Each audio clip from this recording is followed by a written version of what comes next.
আসসালামু আলাইকুম প্রিয় দর্শক, অন্য মঞ্চের আলাপচারিতায় আপনাদেরকে আমন্ত্রণ জানাচ্ছি।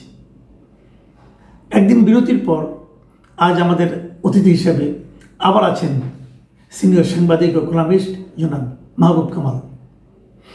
জনাব মাহবুব কামাল, আপনাকে আমাদের অনুষ্ঠানে স্বাগত জানাচ্ছি।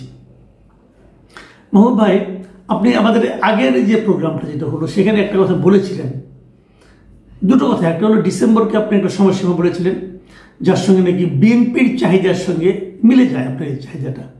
বিএনপিও তাই বলছে, বিএনপির অনেক দর্শক এটা দেখে তারাও তাদের সঙ্গে আপনার বক্তব্য মিলে যাওয়া তারা হয়তো আনন্দিতও হয়েছে। কিন্তু আবার আরেকটা কথা, আপনার কি মনে হয় যে বিএনপিরা যেমন নির্বাচনটা চায় ডিসেম্বরের মধ্যে, বিএনপির সাধারণ সমর্থক কর্মী তারা কি তাদের নেতা তারেক রহমানকে সশরীরে এই দেশের মাটিতে দেখতে চায় না? যদি চায় তাহলে তারেক রহমান কেন আসছেন? এর পিছনে কি স্ট্র্যাটেজি কাজ করছে বলে আপনি মনে করেন? কোনো স্ট্র্যাটেজি নাকি ব্যক্তিগত সীমাবদ্ধতা? আপনার কি মনে হয়? মানে কি রাজনৈতিক কোনো কূটচাল নাকি রাজনৈতিক কোনো ভুল? বলি, আপনি এটা কিভাবে বলি, বিএনপি নেতাদের কথা না আমি বুঝি না, মানে এত মিস্টেরিয়াস, এত রহস্যপূর্ণ। একদিন দুদু ভাইয়ের সাথে আমি বসছিলাম খালেদ মহিউদ্দিনের সঙ্গে, মানে উনিও শেষ পর্যন্ত, যাই হোক ওটা করবো না। দেখেন, 5ই আগস্টের পরে সবাই মুক্তি পেয়ে গেল। কিরকম? আনসারুল্লাহ বাটের চিফ, তারপরে শিবিরের নেতা সে চট্টগ্রামের কি নাম ওনার, সে হলো কনভিক্ট জঙ্গিরা ছেড়ে ছাড়া পেয়ে গেল, নানা রকম ছাড়া পেয়ে গেল না। এখন আমি আশা করছিলাম পার্সোনালি যে নেক্সট অ্যাভেলেবল ফ্লাইটের আর ট্রাভেল ডকুমেন্ট হয়ে গেলে উনি চলে আসবেন। তা আমি যখন বিএনপি নেতাদের বলি যে আচ্ছা উনি আসলেন না কেন, উনি তো সেলিব্রেশনে যোগ দিবেন, তাই না? এত বড় একটা বিজয়, 16 বছরের ধারাবাহিকতার তো বিজয় হয়েছে, উনি সেলিব্রেশনে যোগ দিলেন না, ঘটনা কি? বলে যে ওনার তো লিগাল কিছু ব্যাপার আছে, আইনগত কিছু ব্যাপার আছে, এই সেইটা আমাকে কিন্তু উল্টাপাল্টা বোঝায়। তা আমি একজনকে বলছি, দেখেন আমরা 53 বছর যাবৎ রাজনীতিটা অবজার্ভ করতেছি, আমাদের উল্টাপাল্টা বুঝেন না। লিগাল কোনো ব্যাপার থাকলে উনি দেশে আসবেন, দেশে আইসা উনি লিগাল ফাইটটা দিবেন, আইদার জামিন নিয়ে দিবেন, লিগাল ফাইট করবেন, অথবা আরেকটা সুন্দর উপায় আছে, প্রেসিডেন্টের এক কলমের কোথায় ওনার সব জিনিস মাফ হয়ে যাবে। চিফ অ্যাডভাইজার সুপারিশ করবেন, হ্যাঁ, যে শুনেন, এক্সিকিউটিভ অর্ডারে একটা দল নিষিদ্ধ হয়ে যাচ্ছে, হ্যাঁ, আর এক্সিকিউটিভ অর্ডারে কতগুলি মামলা যাবে না, এটা কোনো হইলো? ইউনূস সাহেবের মামলাগুলি কিভাবে গেছে? এগুলোকে লিগাল প্রসিডিউর হয়েছে? তো যাই হোক, আমি বলি ধ্যান এইসব আমাদের বুঝান না। হ্যাঁ, যদি লিগাল ফাইট দিতে হয় উনি দেশে আসবেন, দেশে এসে জামিন নিবেন এবং জামিন ইজিলি উনি জামিন পেয়ে যাবেন, তারপর উনি ফাইট দিবেন। অসুবিধাটা কি? এটা তো কোনো অসুবিধা দেখছি না। তারপরে দুদু ভাই বললো যে হ্যাঁ ওনার পার্সোনালও তো কোনো ব্যাপার থাকতে পারে। হ্যাঁ আচ্ছা ঠিক আছে, হ্যাঁ পার্সোনাল ব্যাপার থাকে তো থাক। দেখেন, এটা রহস্যময়, কিন্তু এটা রহস্যের কিচ্ছু না। It is as simple as that. একেবারে পানির জলবত্ত হলো। কিরকম সেটা? সেটা হচ্ছে, আমি খালেদ মহিউদ্দিন জিজ্ঞেস করছিল যে কেন উনি আসতেছেন না। সেটা হচ্ছে 2024-এর যে অভ্যুত্থান, এটা একটা নিঃসন্দেহে একটা গ্লোরিয়াস অভ্যুত্থান, কিন্তু স্পিরিটটা অনেকটা 1/11-এর স্পিরিটের মতো। যারা পেছনে যে মাস্টার মাইন্ড যারা ছিলেন, 1/11-এর স্পিরিট কি ছিল? 1/11-এর স্পিরিট ছিল -2 থিওরি। এটা ছিল মেইন স্পিরিট, এবং সেটা মঈন সাহেবটা পার্সু করতে চাইছে, কিন্তু আলটিমেটলি ইন্ডিয়ার কারণে পারে নাই। মাসছে ইন্ডিয়ার কারণে পারে নাই। ওদের খেয়াল আছে যে ওনাকে দিল্লিতে ডেকে নিয়ে গেছিল ইত্যাদি, এগুলি সবাই জানে। উনি পারেন না, উনি -2 থিওরিতে ছিলেন। এখন ওইটা ফেল করছে, তখন কিন্তু ইউনূস সাহেব একটা রাজনৈতিক দল করতে চাইছিলেন, এবং উনি শেষ পর্যন্ত এটা বাউন্স করছে, মানুষ ইয়ে করেন। এটা ভালো, যেহেতু লোক রেসপন্ড করেন, উনি ভদ্রলোকের মতো ওটি ছেড়ে দিয়েছিলেন।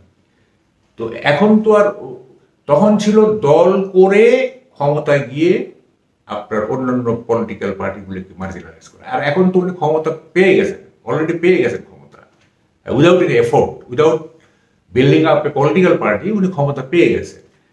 এবং ক্ষমতা পেয়ে গেছেন যখন, তখন যারা -2 রাজনীতিকরণের যারা প্রবক্তা, আপনারা জানেন, এগুলি আমি নাম বলে সূত্র বাড়াইতে চাই না, জানেন বিরাজনীতিকরণের প্রবক্তা কারা, মিডিয়াও আছে এর মধ্যে।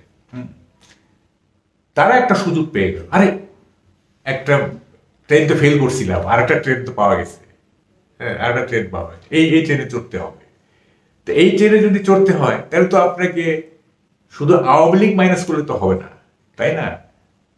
এটা বাংলাদেশের পাবলিককে রিপ্রেজেন্ট করে ভোটার দাগে তো আপনার 4টা দল, হ্যাঁ, একটা বিএনপি, একটা আওয়ামী লীগ, একটা জাতীয় পার্টি, একটা জামাত। জাতীয় পার্টি অবশ্য এখন মানে সেইভাবে আর নেই। আওয়ামী লীগ কতটা আছে সেইটা মানে যদি গণভোট হয় কিংবা যদি ইলেকশনে তাদের পার্টিসিপেট করতে দেওয়া হইতো তাইলে এটা বোঝা যাইতো। যেহেতু তারা ইলেকশনে পার্টিসিপেট করতে পারবে না যদি মানে বিচারের আগেই ইলেকশন হয়। ইলেকশন কবে হবে আমরা উই আর নট শিওর। তো এখন -2 থিওরি কার্যকর করতে গেলে তো আপনাকে আওয়ামী লীগকেও মাইনাস করতে হবে, বিএনপিকেও মাইনাস করতে হবে, দুটো মেজর দলটা, তাই না? তো এইটার অংশ হিসাবে যেহেতু বিএনপির নেতা হচ্ছে তারেক রহমান, আপনি যে প্রশ্নটা করলেন যে উনি কেন আসতেছেন না, সিম্পল, ওনাকে আসতে দেওয়া হচ্ছে না। হ্যাঁ, অনেকে বলে যে এটা সিকিউরিটির প্রশ্ন। হ্যাঁ, যেমন উনি অ্যাসাসিনেটেড হইতে পারেন, গুপ্ত হত্যা হইতে পারেন, যেমন পাকিস্তানে আপনার এই যে কি ওটা বেনজির ভুট্টো থেকে শুরু করে আরো অনেক হত্যা হয়েছে, কিংবা ধরেন রাজীব গান্ধী যেভাবে অ্যাসাসিনেটেড হয়েছে, হ্যাঁ এরকম হইতে পারে। তার গুপ্ত আসতে কে দিচ্ছে না, কে আপনি যে বলেন আসতে দেওয়া হচ্ছে না, কে কে তাকে মানা করছে? এইটা তো শুনেন, এইটা ফিকটিশিয়াস ক্যারেক্টার, এটা কে এটা আমরা নির্দিষ্ট করে বলতে পারবো না। তবে একটা শক্তি যে আসতে দিচ্ছে না, আমি যদি তাকে আসতে দিতে চাই উনি আসবেন না কেন? কিসের সিকিউরিটি প্রবলেম? বিএনপি এত যে বড় দল, হ্যাঁ এই যে মানে আপনি তো একটা সাহসী সাংবাদিক, আপনার কোনো সিকিউরিটি আছে? আপনাকে কেউ কি আঘাত করতেছে বা আমাকে কি আঘাত করতেছে? তা আমাদেরকে যদি আঘাত না করে তাহলে মানে তারেক রহমানের মতো একজন নেতা, বড় নেতা, হ্যাঁ তাকে মানে গুপ্ত হত্যা হয়ে যাবেন উনি, তাকে হত্যা করবে, এই যুক্তি আমি মানি না। একটা জিনিস আমি বলি, যেমন ধরা যাক আপনি যেটা বললেন যে -2 ফর্মুলার সঙ্গে যারা ছিল তারাও হয়তো চাইতে পারে, তারা হয়তো সক্রিয়, সেটাও ধরলাম সক্রিয়, কিন্তু তারেক রহমান যদি না আসেন তাহলে তো তাদের যে ষড়যন্ত্রটা সেটাই তো বাস্তবায়িত হওয়া সহজ হবে। উনি যদি ফিজিক্যালি থাকেন তাহলে তো সেই ষড়যন্ত্রকারী এবং উল্টো থ্রেটের মতো করবে। তাহলে উনি না এসে সেই -2 ফর্মুলার বিপক্ষে কি কাজ করতেছে? এইটা শুনেন, এইটা একটা billion dollar question, rather trillion dollar question. উনি কেন আসতেছেন না? কারণ ধরেন উনি যদি অগাস্টের মাসে চলে আসতেন, by the end of August, তাহলে তো হোল নেশন আপনার ওনার গ্রিপে চলে আসতো। Now it is too late. এই চাঁদাবাজি করে এবং কতগুলো অপকর্ম করছে আর কি, হ্যাঁ, এবং রাজনৈতিক ভুল সিদ্ধান্ত এবং এসব চাঁদাবাজি দখলবাজি করে টোরে ইমেজ এখন মানে half of the image is damaged আমি মনে করি। কিন্তু ওই সময়টা তো তাদের একটা পরিচ্ছন্ন ইমেজ ছিল। Half of the image damage হয়ে গেছে কি কার ইমেজ? মানে দলের ইমেজ, দলের তারেক রহমানের না, দলের ইমেজ। তারেক রহমান বরং কিছু বহিষ্কার করে কিছু করে টোরে কিছুটা রিকভার করার চেষ্টা করছে। এখন কথাটা হলো যে মানে তখন তো অগাস্ট মাসের শেষে যদি উনি আসতেন তাহলে তো পুরো জাতির নেতৃত্ব ওনার হাতে চলে আসতো।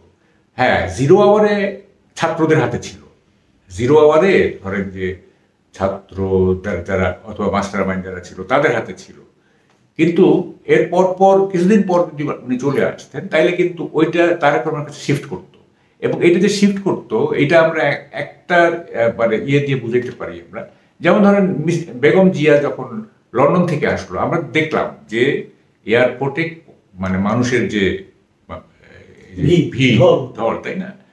তো খালেদা জিয়া তো ফিজিক্যালি নেতৃত্ব দেওয়ার মতো সেভাবে এরকম ফিট না, কিন্তু অ্যাজ এ সিম্বল অফ কি বলে ইউনিটি, মানে দলীয় সিম্বল অফ ইউনিটি, সবাই সেখানে গেছে নোয়িং ফুললি যে উনি ওইভাবে নেতৃত্ব দিতে পারে।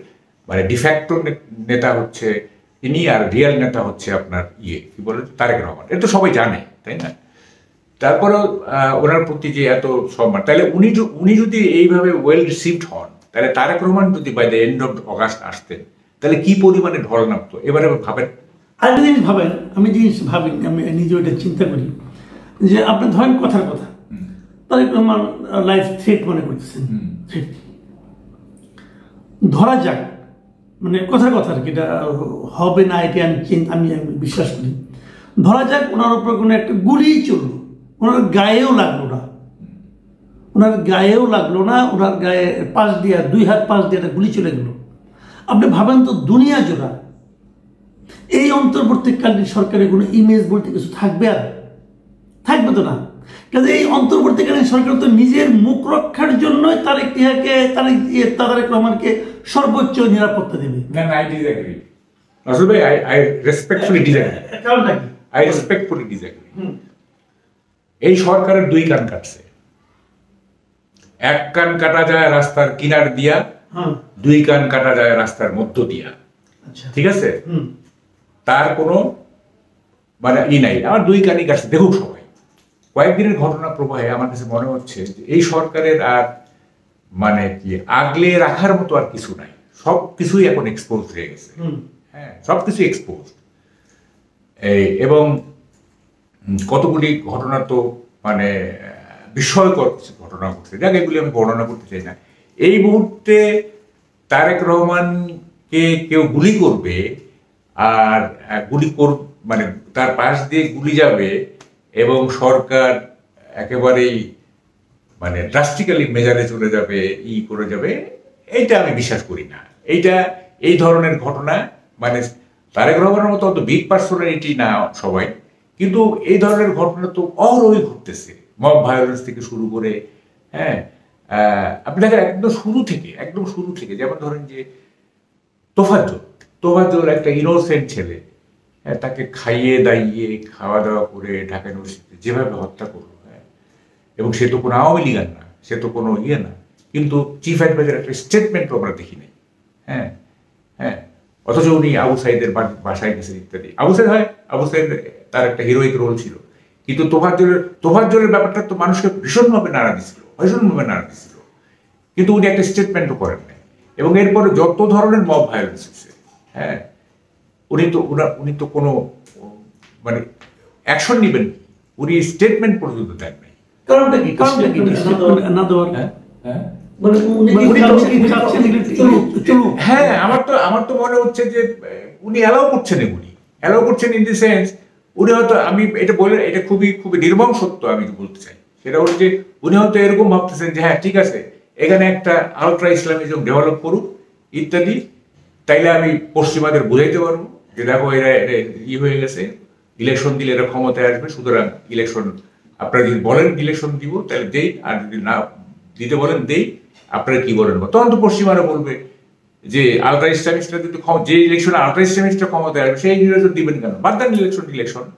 আমার তো কাছে এটা মনে হইতেছে, মানে আমি খুব রুডলি বলতেছি এটা জিনিসটা। না, আপনি একটু রুডলি বলেন। প্রিয় দর্শক, আমরা অনুষ্ঠান এখানে শেষ করবো, আমাদের সময় ফুরিয়ে এসেছে। এবং আমার মনে হয় যে জনাব মাহবুব কামাল যে কথাগুলি বললেন এটাও আতঙ্কিত হওয়ার মতোই, যে আমরা তো অন্যরকম ভেবেছিলাম, আমরা তো এই সরকারের কাছে একটা শান্তিপূর্ণ ক্ষমতা হস্তান্তরের একটা অধ্যায় তারা রচনা করবেন এটা চেয়েছিলাম। কিন্তু এখন যদি যা দেখছি এবং যে সমস্ত ইঙ্গিত পাচ্ছি, এটা তো আমার কাছে খুব সুবিধার মনে হচ্ছে না। আপনারা ভাবুন, আপনারা মতামত লিখুন, আপনাদের মতামত নিয়ে আগামীতে আমরা কথা বলবো। এখন এই পর্যন্তই। মাহবুব কামাল ভাই, আপনাকে অনেক ধন্যবাদ। প্রিয় দর্শক, আপনাদেরকে অনেক ধন্যবাদ অনুষ্ঠান শোনার জন্য। আল্লাহ হাফেজ।